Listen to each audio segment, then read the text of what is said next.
ay rated SPG. Striktong patnubay at gabay ng magulang ang kailangan. Maaaring may masiselang tema, lengguwahe, karahasan, sexual, horror o droga na hindi angkop sa mga bata. Mabigat ang hanging bumabalot sa paligid. Tahimik ang gabi, ngunit sa loob ng isip ni Belle walang katahimikan. Paulit-ulit niyang iniisip si Roselle. Hindi niya maalis sa kanyang alaala ang malamig na tingin ni Roselle. Isang tinging tila may dalang bagyo, isang bagyong handang sumira sa sinumang haharang sa kanyang landas. Kilalang-kilala ni Belle si Roselle noon pa man. Ngunit ang Roselle na nakikita niya ngayon ay hindi na ang babaeng dati niyang kilala. Ang dating Roselle na tahimik, mahinhin, at tila madaling tapakan ng iba ay wala na. Napalitan na ito ng isang babaeng puno ng galit. Isang babaeng naglalagablab ang puso sa matinding pagnanais na maibalik ang lahat ng sakit na dinanas niya noon. Habang lumilipas ang bawat sandali, mas lalong nararamdaman ni Belle ang bigat ng pagbabago ni Roselle. Ang galit ni Roselle ay hindi na lamang simpleng paghihiganti. Hindi na ito basta emosyon. Isa na itong apoy. At ang apoy na iyon patuloy na lumalaki. Isang apoy na kayang sunugin kahit ang mga taong minsang naging malapit sa kanya. Samantala, sa kabilang panig, tahimik na nakaupo si Roselle sa loob ng isang madilim na silid. Walang ingay. Walang ibang naririnig kundi ang mabigat na paghinga niya. Ang kanyang mga mata ay puno ng determinasyon. Ngunit sa likod nito naroon ang sakit na matagal na niyang itinago. Isa-isa niyang inaalala ang mga pangalan. Mga pangalang minsang nagdulot sa kanya ng kahihiyan. Mga pangalang nag-iwan ng sugat sa kanyang puso. Hindi niya makakalimutan ang mga panahong pinagtawanan siya. Ang mga sandaling tila wala siyang halaga sa paningin ng iba. At higit sa lahat ang mga gabing pinipilit niyang pigilan ang pagluha. Mga gabing nag-iisa siya. Mga gabing wala siyang ibang magawa kundi lunukin ang lahat ng pang-aapi. Ngunit nagbago na ang lahat. Dumating na ang oras. Oras para bumawi. Sa loob ng kanyang isipan, malinaw ang plano ni Roselle. Isa-isa niyang babalikan ang bawat taong nag-iwan ng sugat sa kanyang buhay. At sa lahat ng pangalang iyon may isang pangalan na hindi niya makalimutan. Si Ben. Ang lalaking minsang nagpakita ng kabaitan sa kanya. Ang lalaking minsang nagbigay sa kanya ng pag-asa. Ngunit sa huli isa rin pala siya sa mga nagwasak sa tiwala ni Roselle. Habang iniisip ni Roselle ang pangalan ni Ben, bahagyang kumunot ang kanyang noo. Biglang bumigat ang kanyang dibdib. Si Ben ang isa sa pinakamalalim na dahilan kung bakit naging ganito ang kanyang puso ngayon. Ngunit bago pa man siya makarating kay Ben, may isa na siyang naunang galawin. Si Via. Sa isang matalinong hakbang, nagawa ni Roselle na paikutin ang sitwasyon laban kay Via. Hindi ito nakapaghanda. Sa harap ng mga taong dati sumusuporta kay Via na pahiya ito. Isang iglap lamang at nabaligtad ang lahat. Ang tagumpay na iyon ay nagbigay kay Roselle ng kakaibang pakiramdam ng kapangyarihan. Ngunit sa kaibuturan ng kanyang puso may isang bahagi ng kanyang konsensya ang unti-unting kumakalam. Sa kabilang panig, hindi matanggap ni Via ang nangyari. Sa loob ng isang tahimik na silid, nakaupo siya kasama si Melania. Halatang halata ang galit na nagliliyab sa mga mata ni Via. Si Melania naman ay tahimik lamang na nakikinig. Ngunit sa kanyang puso matagal na niyang kinikimkim ang isang lihim. Isang lihim na inggit kay Roselle. Habang nagsasalita si Via, ibinubuhos niya ang lahat ng kanyang sama ng loob. Bawat salita puno ng galit. Para kay Via, hindi siya papayag na manatiling talunan. Hindi niya hahayaang si Roselle ang magwagi sa laban na ito. At habang patuloy siyang nagsasalita, unti-unting nabubuo ang plano nilang dalawa ni Melania. Isang mapanganib na plano. Balak nilang sirain ang reputasyon ni Roselle. Ilantad ang lahat ng kahinaan nito.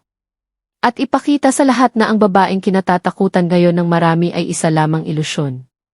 Isang ilusyon na madaling gumuho kapag nawasak ang kanyang pangalan. Tahimik na ngumiti si Melania habang pinapakinggan si Via. Sa kanyang puso matagal na niyang hinihintay ang sandaling ito. Para kay Melania, ang pagbagsak ni Roselle ay hindi lamang paghihiganti para kay Via. Ito rin ay personal niyang tagumpay.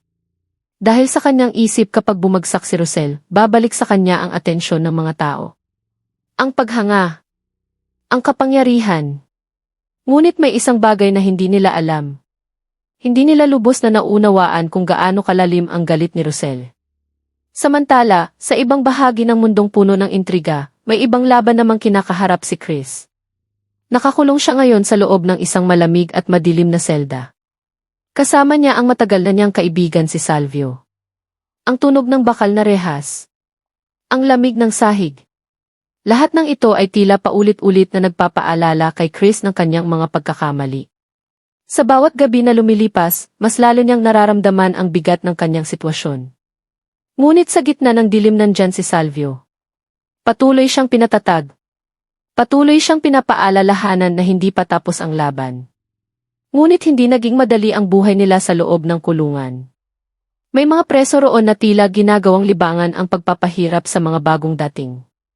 Isa sa kanila ay si Zelda. Isang lalaking kilala sa loob ng kulungan. Marahas, mapanganib, at walang awa. Isang gabi na tila ordinaryo lamang ang nagsimula. Tahimik na nakaupo si Chris sa sulok ng selda. Ngunit bigla na lamang siyang nilapitan ni Zelda. Ang mga mata ni Zelda puno ng panunukso. At may kasamang panganib. Napansin ni Salvio ang tensyon na unti-unting nabubuo. Sinubukan niyang pigilan ang sitwasyon. Ngunit huli na ang lahat. Sa isang iglap kumislap ang isang matalim na bagay sa kamay ni Zelda. Biglang tila tumigil ang oras. Naramdaman ni Chris ang malamig na takot na gumapang sa kanyang katawan. Ang patalim na katutok sa kanya. Alam ni Chris ang isang bagay. Sa loob ng kulungang iyon kapag nagsimula ang karahasan. Walang sinuman ang agad na tutulong. Samantala, habang nangyayari ang lahat ng ito, nagsisimula ring makaramdam ng kakaibang bigat sa kanyang dibdib si Roselle. Sa kabila ng bawat tagumpay sa kanyang paghihiganti. May mga gabing hindi siya makatulog. Sa katahimikan ng gabi, bumabalik sa kanyang isipan ang mga alaala. Mga alaala ng mga taong nadamay sa kanyang mga plano. Unti-unting nababasag ang dati niyang matibay na paniniwala na tama ang kanyang ginagawa. At sa gitna ng katahimikan, may mga tanong na lumilitaw. Mga tanong na hindi niya masagot. Minsan ay napapaisip si Roselle. Hanggang saan siya dadalhin ang galit na ito? Makakamit ba niya ang kapayapaan kapag nawasak na niya ang lahat ng taong nagkasala sa kanya? O baka naman, sa huli, siya rin ang tuluyang masira. Habang patuloy na naglalaban ang galit at konsensya sa puso ni Roselle, patuloy ding umiikot ang mundo ng mga taong konektado sa kanya. Si Belle nananatiling nag-aalala.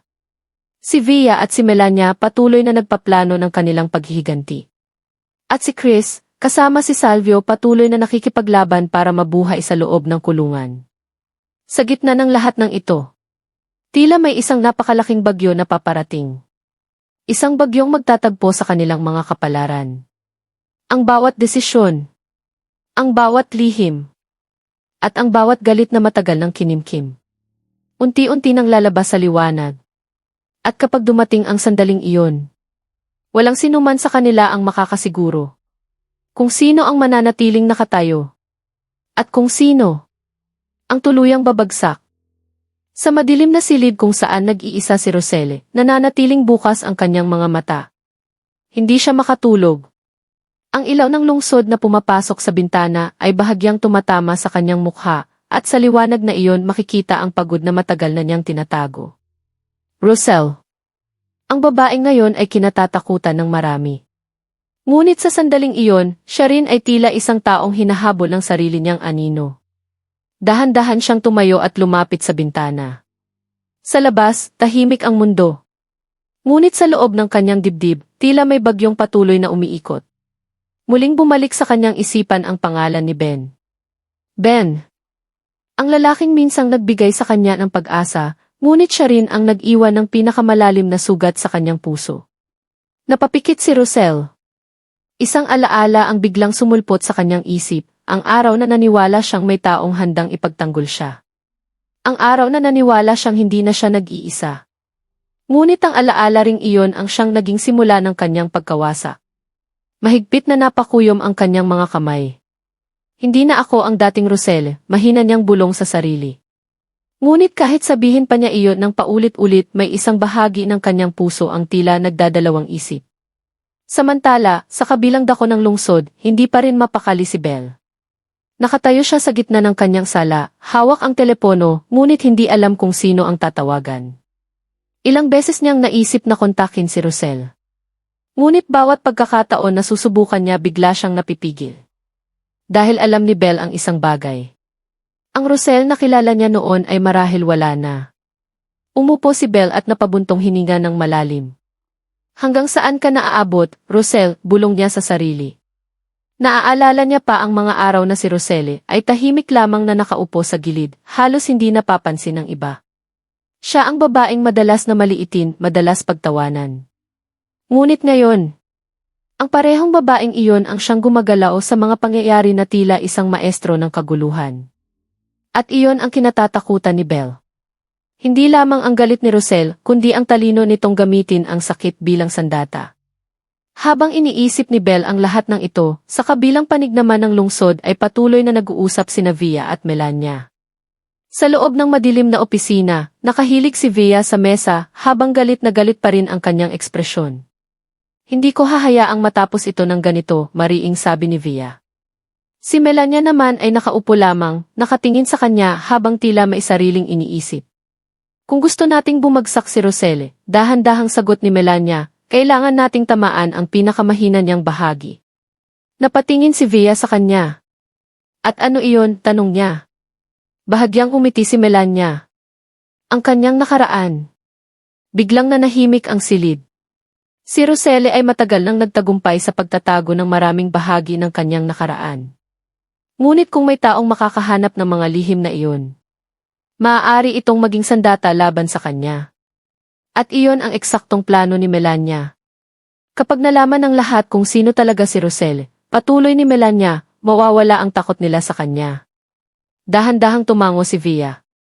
Sa unang pagkakataon mula nang mapahiya siya, may bahagyang liwanag na muling lumitaw sa kanyang mga mata. Samantala, sa loob ng kulungan, ang sitwasyon ni Chris at Salvio ay patuloy na nagiging mapanganib. Ang patalim sa kamay ni Zelda ay kumikislap sa mahinang ilaw ng selda. Nakatayo si Chris, pilit pinipigilan ang sarili na ipakita ang kanyang takot. Si Salvio ay bahagyang lumapit. Zelda, maingat na sabi ni Salvio, hindi kailangan ng gulo. Ngunit bumisi lamang si Zelda. Para sa kanya, ang takot ng ibang tao ay isang uri ng aliwan. Bagong dating, sabi ni Zelda habang nakatingin kay Chris, kailangan mong matutunan ang mga patakaran dito. Mas lalong bumigat ang tensyon sa loob ng selda. Alam ni Chris na kapag umatras siya ngayon, hindi na siya titigilan ng mga taong tulad ni Zelda. Dahan-dahan niyang itinaas ang kanyang ulo. Sa unang pagkakataon, tumingin siya diretso sa mga mata ni Zelda. At sa sandaling iyon, may nagbago sa hangin sa loob ng kulungan. Hindi na lamang takot ang naroon. May halong tapang. Napansin iyon ni Salvio. At kahit alam niyang mapanganib ang sitwasyon, may maliit na pag-asa na sumibol sa kanyang dibdib.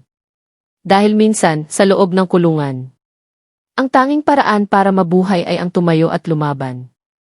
Habang nagaganap ang lahat ng ito, ang mga lihim na plano ni Via at Melania, ang mapanganib na sandali ni Chris, Salvio, at Zelda, at ang mga tanong na patuloy na gumugulo sa puso ni Rosel. Unti-unting naglalapit ang kanilang mga kapalaran. Hindi pa nila alam. Ngunit ang bawat hakbang na ginagawa nila ngayon ay papalapit sa isang sandali na magbabago sa kanilang lahat. Isang sandali kung saan ang mga lihim ay mabubunyag. Ang mga galit ay sasabog. At ang mga puso na matagal nang nasugatan ay maaaring tuluyang masira. O baka naman, sa gitna ng pinakamalaking bagyo ng kanilang buhay, may isa sa kanila ang makahanap ng lakas upang baguhin ang kapalaran ng lahat.